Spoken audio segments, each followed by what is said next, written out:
Hey everyone, welcome back to another War Thunder video on PlayStation 4. Today I've got some P63 footage for you. So this is the Kingcobra P63 C-5 with 37 in the nose. And I'm not gonna lie, this is a difficult plane. Other than the 37mm, for a plane that sits at 4.0 battle rating, it's just got no real defining features, and honestly, it's just a fairly below average, mediocre plane. Given the choice, I would always take the corsair. The corsair is faster and more maneuverable, and at least in my opinion, the corsair is just a better plane here, and there's really no reason to take the P63. But yeah, most of you know me by now. I like to take on challenging planes, and if anything, just to show what can be done on a controller and hopefully inspire the rest of you to stick out the controller. So here I am flying at the P63 C-5 on Normandy, fighting the Russians. And to begin with, I'm just going to climb up to the side. There's not going to be a whole lot happening in the meantime. Now it's one of those overcast maps that we seem to be getting a lot of lately. So I'm just going to head and sped this up, and I'll be back with you shortly when the action begins. Alright, so we're back. We're at roughly 5,000 meters here, and I see the PE-8s pop up. And I figured I have the 37, I've got a good angle of attack from the front here, so I'll have a go at him. But yeah, this is the problem with this plane. Even though I got plenty of hits with the 37, it didn't do enough damage to get the kill. So rather than waste any more time or ammo on the PE-8, I decided just to let him go. At this stage of the game, he's not that much of a threat. Instead, I just focus on the LA-5, which I see pop up just below. And just like the corsair gameplay, I'm not going to be too aggressive here. I know he's there, I'm just going to wait for him to make a mistake. And sure enough, he's going to dive down, and he comes straight back up, where I know he's going to be slow.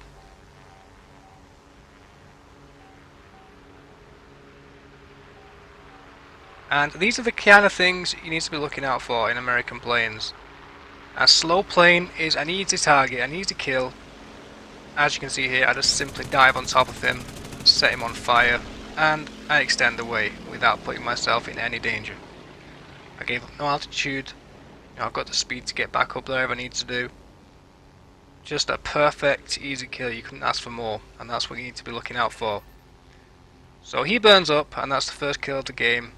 And yeah, I just take a moment to look around. Typical American team here. Nobody left. Just me up here. I'm kind of used to it by now, but yeah, it is just, again, a bit annoying now. Oh, hold on, there is the P61. He's going to take out the P8 there, and he is actually going to play a big role later on in the game.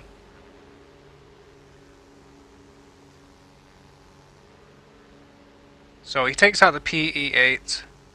Luckily he's out of the game. Now he's not going to destroy any bomb targets now. But yeah, apart from the friendly P61 in the distance there, everybody else in my team is simply dead, because they got caught low.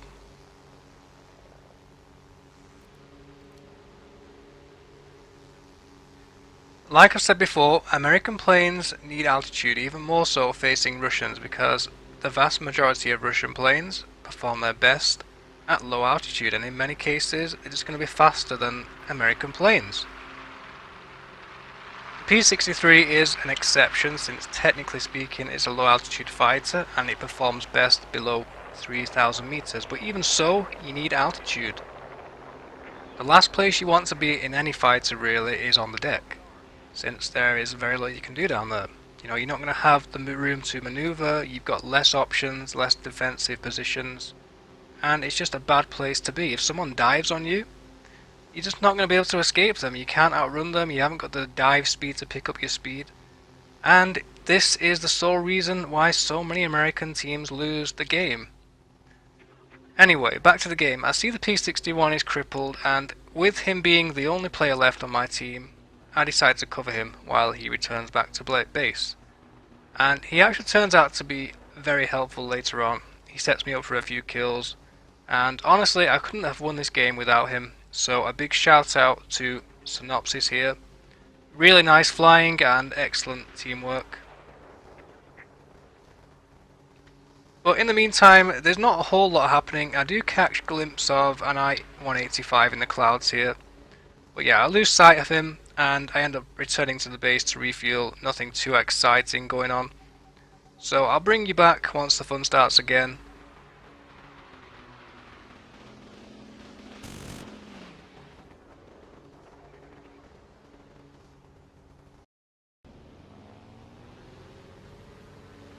Alright, so we're back and I've just refueled. I'm about to make my takeoff run here and I see this LA-7 dive out of the clouds. And honestly, I don't know what his plan was. Whether he's going to strafe me on the runway, I don't know, but I guess the EA scares him off.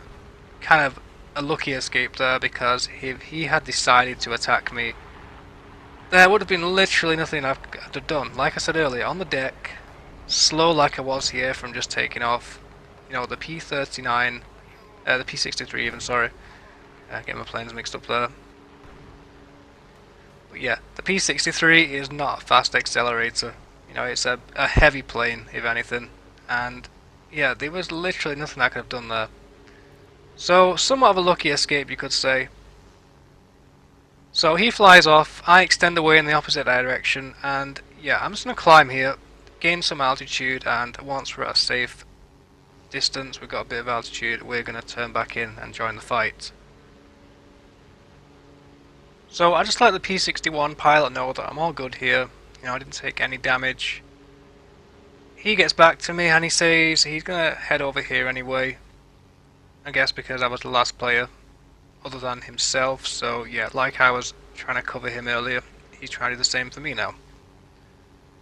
But yeah, the P61 pilot, he is going to do a lot of work here. He's about to spot the I-185 that I was chasing earlier in the clouds, the one that I lost. And yeah, he's a fair distance away. I'm still climbing at this stage, bear in mind I've only just took off the runway. So he's about to call out the I-185 that was apparently attacking ground targets. And yeah, my main concern was not the I-185 taking out the P61. I was more worried about another plane hiding in the clouds, potentially jumping on the P61 as he was attacking the I-185.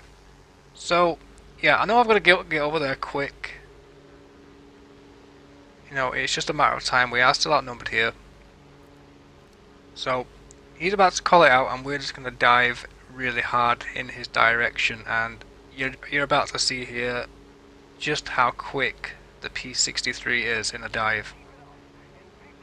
And the nice thing about this plane, you know, other than the bad points I've said about the gun and it really not having any actual defining features, you know, like I said, there's no real point to pick this over a P61 or even a P51, to be honest. But the one advantage it does actually have over those planes is the dive speed.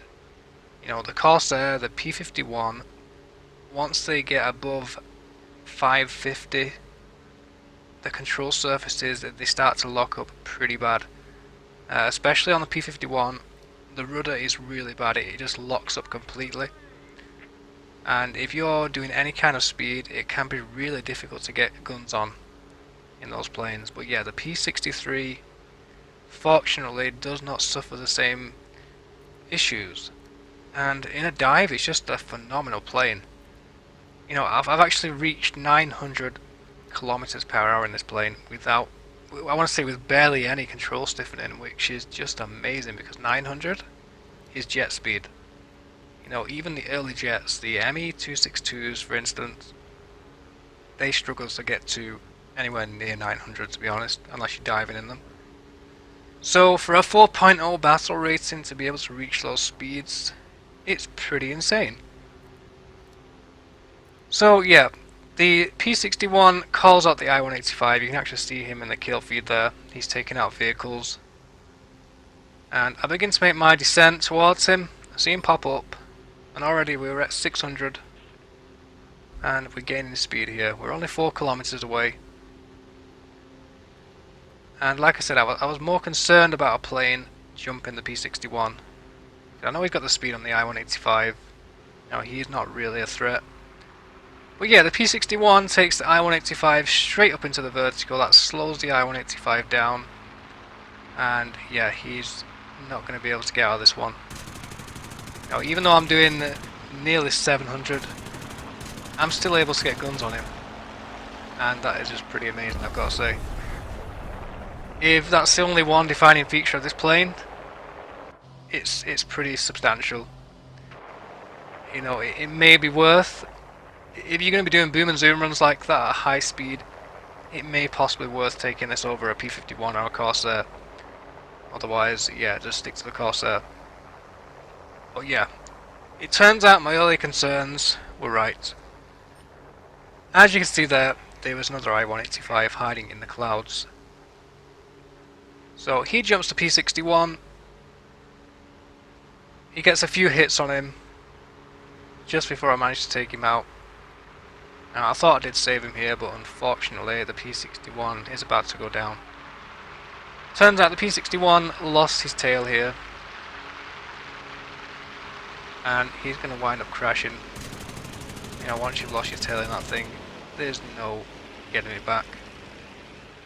Yeah, the P61, it's got a pretty weak tail. So that's him out of the game, and it's just me now against the P47 and an LA7.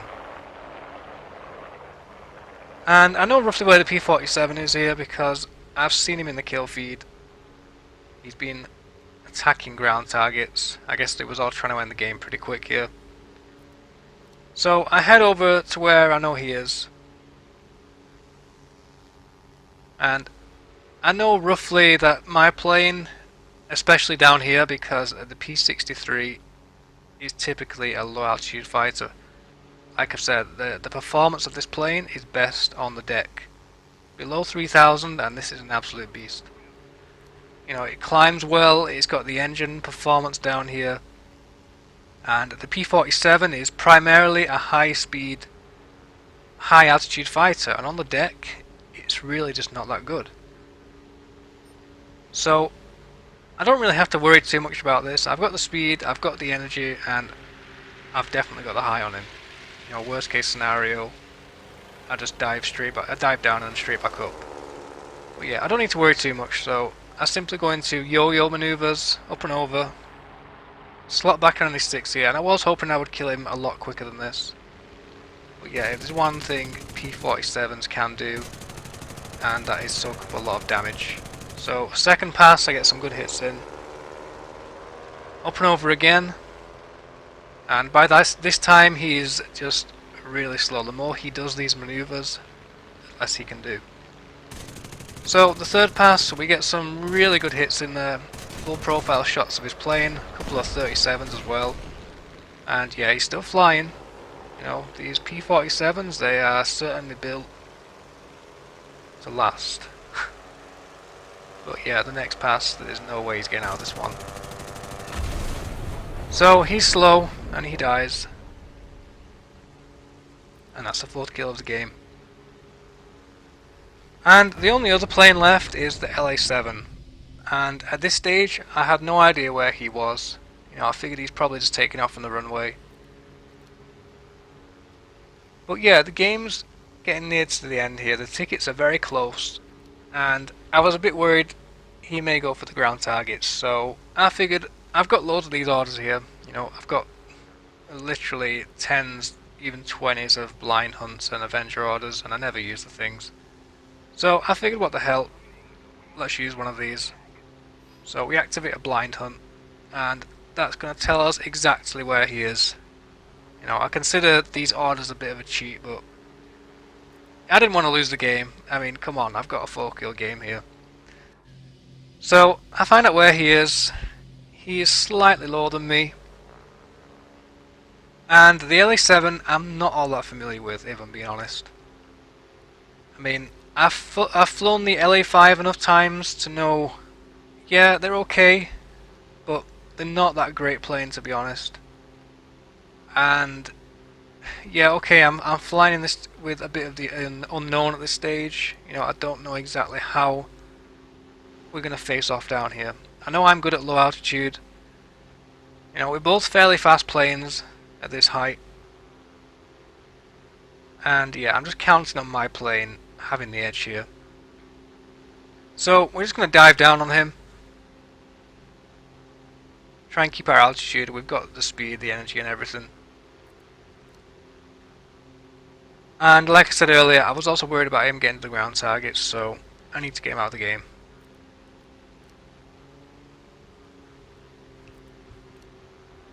And really all I can do is just play to my plane strength, so you know, the speed and the climb rate, because I know he's not that great at climbing down here. He may have the edge on me in the turn rate, I believe. But yeah, I'm just going to play to my strengths here. You know, I know from my limited experience in LA5 that the Lakovics are just absolutely terrible in the vertical. So I'm kind of going into that fight knowing this. And yeah, on the merge, I'm simply just going to avoid the head-on. You know, like I've said before, head-ons, they're just not worth it, even though I've got the height and everything here. For one, I'm not confident I can aim the 37, because, yeah, it's just so hard to aim that thing. So, I simply go up and over into a kind of a yo-yo maneuver in the merge. And he's actually going to try and prop hang, even though you can't see him in the clouds. I had no idea where he was either. But yeah, apparently he decided he was going to prop hang. And like I just said, that is the one downfall of that plane. It's absolutely terrible in the vertical, so after playing that maneuver, I know he's going to be really slow. So I pull up and over, I slot in on his 6 o'clock, get some hits in him, again up and over into a yo-yo. You know, it's the one thing he cannot do in that plane. And he makes a fatal mistake here by going in the vertical again. You know, he was already slow to begin with, and now he's even slower still. So I think I do some substantial damage to his engine there. And at this point he's just that slow, he literally can't do anything. I even managed to take him out with a 37. Which was a nice finish for a 5-kill game. And yeah, that is it for the game. A 5-kill game in the P63 C-5. You know, is it a bad plane? Maybe not so bad. I'll let you guys decide. Other than that, I hope you enjoyed the video. Consider giving it a like if you did, and if you haven't already, subscribe to the channel. Not only does it help my channel grow, but it also helps get this information out there. Like I've said before, my main purpose of this channel is to help the console players.